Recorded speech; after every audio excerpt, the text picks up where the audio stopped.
Hello everyone, welcome. Today we are going to discuss paragraph writing and our today's topic is Hindu Trinity. तो आज हम discuss करने वाले हैं paragraph writing के बारे में जो आपके एग्जाम में अक्सर आता है। आपको इसके आंसर देने पड़ते हैं 150 वर्ड्स में, समटाइम्स 200 वर्ड्स में, और आपके आंसर शीट में 2 पेजेस में आना चाहिए पैराग्राफ आपका। So let's begin.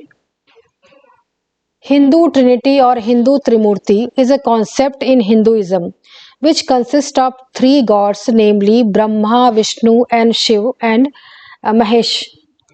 तो हिंदू ट्रिनिटी या हिंदू त्रिमूर्ति हिंदू धर्म में एक अवधारणा है, एक कॉन्सेप्ट है जिसमें ब्रह्मा, विष्णु और शिव या महेश जैसे 3 देवता शामिल हैं। In this trinity, the cosmic function of creation, maintenance and destruction are personified by the forms of Brahma, the creator, Vishnu, the maintainer or a preserver, and Shiva, the destroyer. इस त्रिमूर्ति में सृजन, रख रखाव या मेंटेनेंस और विनाश का लौकिक कार्य जो कॉस्मिक फंक्शन है, ब्रह्मा को निर्माता का रूप माना जाता है, विष्णु को अनुरक्षक या संरक्षक का रूप माना जाता है, भगवान शिव को संहारक या डिस्ट्रॉयर के रूप में जाना जाता है। इस तरह से तीनों देवों को माना जाता है हिंदू धर्म में। इमेज आप देख सकते हैं। These 3 God represent 3 highest manifestation of one ultimate reality. अब ये 3 भगवान एक परम वास्तविकता के 3 उच्चतम अभिव्यक्तियों का प्रतिनिधित्व करते हैं। मतलब ये 3 भगवान जो हाईएस्ट रियलिटी है, परमपिता परमेश्वर के रूप है ये, और यही वास्तविकता है। Each god in the trinity has his wife. To Brahma is Saraswati, the goddess of knowledge. अब हर भगवान के यहाँ पर एक वाइफ है, उनकी पत्नी है। जैसे भगवान ब्रह्मा की है सरस्वती, देवी सरस्वती, जो कि नॉलेज की देवी है, जो विद्या की देवी है। फॉर विष्णु इज लक्ष्मी, भगवान विष्णु की पत्नी है, the goddess of wealth, Lakshmi. For Shiva is Kali, Parvati, the goddess of power and destruction. और भगवान शिव की पत्नी है काली या पार्वती, जो कि शक्ति और संहार की देवी मानी जाती हैं। ये आप इमेज भी देख सकते हैं। The first one Brahma is considered as the mystical creator. जो सबसे पहले भगवान है जो ब्रह्मा है, उन्हें एक रहस्यमयी क्रिएटर, रहस्यमयी निर्माता के रूप में जाना जाता है। He is the particular energy of evolution. उनकी जो ऊर्जा है, उनकी जो एनर्जी है, इवोल्यूशन की वो एनर्जी है, विकास की ऊर्जा है। मतलब उनसे ही विकास हुआ है पूरे ब्रह्मांड का। Many Hindus believes that all other God's originate from Brahma. जो बहुत सारे हिंदू हैं, हिंदू धर्म के जो अनुयायी हैं, वो मानते हैं कि जो और दूसरे भगवान हैं उनकी उत्पत्ति भी ब्रह्मा से ही हुई है, भगवान ब्रह्मा से हुई है। Like all other gods he sits upon the lotus throne. और दूसरे भगवान की तरह ही जो ब्रह्मा जी हैं वो लोटस में विराजमान है, कमल के पुष्प पे बैठते हैं। His 4 faces stand for 4 corners of universe. और उनके जो अक्सर उनको 4 फेसेस के साथ दिखाया जाता है, और उनके जो 4 फेस हैं वो यूनिवर्स के, ब्रह्मांड के अलग अलग कोनों का प्रतीक है। Lord Brahma is the very first light which radiates at the time of creation. और जो भगवान ब्रह्मा है वो पहली रोशनी है, पहली लाइट है, जो कि रेडिएट हुई थी क्रिएशन के समय। जब क्रिएशन हुआ था, इस धरती का क्रिएशन हुआ था, इस ब्रह्मांड की सृष्टि हुई थी, रचना हुई थी, तो ब्रह्मा ही थे, वो पहली लाइट थी, पहली रोशनी की किरण थे। लॉर्ड विष्णु और the other hand is the administration. और दूसरी तरफ भगवान विष्णु को प्रशासक के रूप में, एडमिनिस्ट्रेटर के रूप में जाना जाता है, संरक्षक के रूप में जाना जाता है। Whenever the sacred law fails and evil power raises its head, जब भी जो पवित्र नियम है वो टूटते हैं और जो बुरी शक्तियां हैं, एविल शक्तियां अपना सिर उठाती हैं, god Vishnu take birth to root out the sinners, तब भगवान विष्णु जन्म लेते हैं और पापियों को जड़ से उखाड़ देते हैं। To establish law and order, और इस धरती में फिर से लॉ और ऑर्डर, नियम और कानून को रीएस्टैब्लिश करते हैं, फिर से पुनर्स्थापित करते हैं। कहते हैं ना कि यदा यदा ही धर्म से ग्लानि भवति भारत, इस तरह से जो है श्लोक है। His role is to maintain a balance between good and evil. तो जो भगवान विष्णु का जो रोल है वो है गुड और एविल के बीच में बैलेंस स्थापित करना, अच्छाई और बुराई के बीच में एक बैलेंस और एक संतुलन स्थापित करते हैं वो फोर्सेस इन यूनिवर्स। जो यूनिवर्स के ये फोर्सेस हैं, यूनिवर्स के जो क्या फोर्सेस हैं, अच्छाई भी होती है, बुराई भी होती है, इन सब में एक संतुलन वो बरकरार रखते हैं। For this, he returns to the earth in different forms, both animal and human. और ऐसा करने के लिए, संरक्षण का काम करने के लिए, बैलेंस करने के लिए वो धरती पे कई बार अवतरित हुए हैं, एनिमल फॉर्म में भी, मतलब जानवरों के फॉर्म में भी, और ह्यूमन के फॉर्म में भी। These forms are called avatars या इनकारनेशंस। इन फॉर्म्स को इनकारनेशंस कहा जाता है, अवतार कहा जाता है।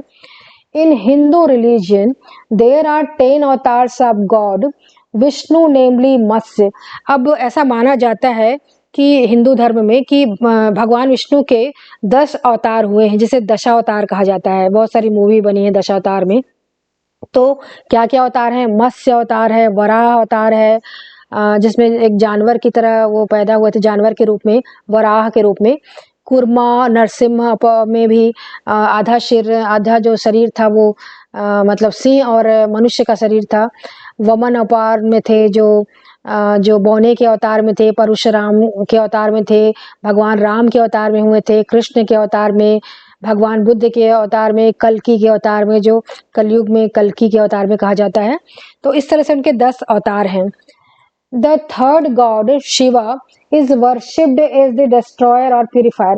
और जो तीसरे भगवान है, भगवान शिव हैं, उनकी पूजा की जाती है संहारक के रूप में और प्यूरिफायर के रूप में। एक जो सब कुछ को प्यूरिफाई कर देता है, सब कुछ को क्लीन कर देता है, पवित्र कर देता है, उस तरह से उनको माना जाता है, एक संहारक और क्लीन करने, प्यूरिफायर के रूप में। Like Vishnu, Shiva also appears, तो शोधक कह सकते हैं, प्यूरिफायर भी शोधक, तो शोधक के रूप में उनकी पूजा की जाती है। लाइक विष्णु, भगवान Shiva also appears in many forms, avatars. अब जैसे कि भगवान विष्णु के बहुत सारे अवतार हैं, वैसे ही भगवान शिव के भी बहुत सारे अवतार हुए हैं। However the most widely known is that of Shiva Nataraja. लेकिन बहुत सारे अवतारों में से जो बहुत ज़्यादा पॉपुलर अवतार है कहना चाहिए, वो है नटराज के रूप में जो भगवान शिव का अवतार हुआ था। द लॉर्ड ऑफ डांस, जिसे डांस के भगवान के रूप में जाना जाता है। नटराज की आप मूर्ति देखे होंगे। Shiva dances in the halo of fire. और जो भगवान शिव एक आभा है, एक आभा का मंडल पीछे उनके रहता है, उस आभा में वो डांस करते हैं। As he dances he destroys the demons of ignorance. और वो जब नृत्य करते हैं, नृत्य करते करते वो जो अज्ञानता रूपी राक्षस है, अज्ञानता रूपी जो डेविल है, उसको वो नष्ट करते हैं, उसको डिस्ट्रॉय करते हैं। Around his arms and neck he wears deadly snake. और उनके गले के चारों तरफ और उनके जो आर्म्स के चारों तरफ डेडली स्नैक, घातक स्नैक अपने फन फैलाए रहते हैं, और वो उनके आभूषण माने जाते हैं जो स्नैक्स हैं। The snakes symbolizes his power over evil forces. और वो जो सांप है, वो जो स्नैक है, वो भी एक किसी पर्टिकुलर चीज को सिंबलाइज करते हैं, संकेत देते हैं। वो है कि कैसे पावर ओवर एविल फोर्सेस, मतलब भगवान शिव का जो बुरी शक्तियों के ऊपर एक पावर है, एक नियंत्रण है, उसका वो सिंबलाइज करता है। He is worshipped as a Bholenath. उनकी भोलेनाथ के रूप में पूजा की जाती है, महादेव के रूप में पूजा की जाती है। Hinduism is a polytheistic religion. Hinduism जो है, हिंदूवाद जो है, एक बहुदेववाद वाला रिलीजन है, जिसमें बहुत सारे, एक से ज़्यादा देवी देवताओं की पूजा की जाती है। Which means that it's followers believe in more than one God. इसका मतलब ये है कि हिंदू धर्म के जो फॉलोअर्स हैं, अनुयायी हैं, वो एक से अधिक गॉड को मानते हैं। वो कण कण में भगवान देखते हैं, पत्थर में भगवान देखते हैं, हर कण कण में देखते हैं, पत्थर में भी भगवान देखते हैं, पेड़ों में भगवान देखते हैं, पानी में भगवान देखते हैं, आग में भगवान देखते हैं। इस तरह से पोलिस्थेटिक रिलीजन है। Many Hindus believe that they represent 3 properties of one God. बहुत सारे जो हिंदू हैं वो बिलीव करते हैं, विश्वास करते हैं कि जो ये भगवान के जो जो तीनों रूप हैं वो एक ही भगवान के 3 गुणों का परिचायक है, 3 गुणों को सिंबलाइज करते हैं और रिप्रेजेंट करते हैं, प्रतिनिधित्व करते हैं। भगवान एक और उनके अलग अलग रूप। Together they represent the concept of birth, death and rebirth. और ये जो त्रिमूर्ति है वो तीनों मिलाकर 3 कॉन्सेप्ट को, 3 अवधारणा को इंगित करते हैं। जैसे बर्थ, ब्रह्मा हो गए, बर्थ को इंगित करते हैं, जन्म को, डेथ करते हैं भगवान शिव, और जो रीबर्थ है जो विष्णु, रीबर्थ पुनर्जन्म विष्णु के इसमें आता है। Together they form the Hindu Trinity. और इस तरह से तीनों के तीनों हिंदू ट्रिनिटी को सिंबलाइज करते हैं। तो ये आपका पैराग्राफ है, और आप इसमें जैसे कि आपको कहीं कहीं पर अंडरलाइन कर सकते हैं जहां पर आपको हाईलाइट करना है। So thank you so much.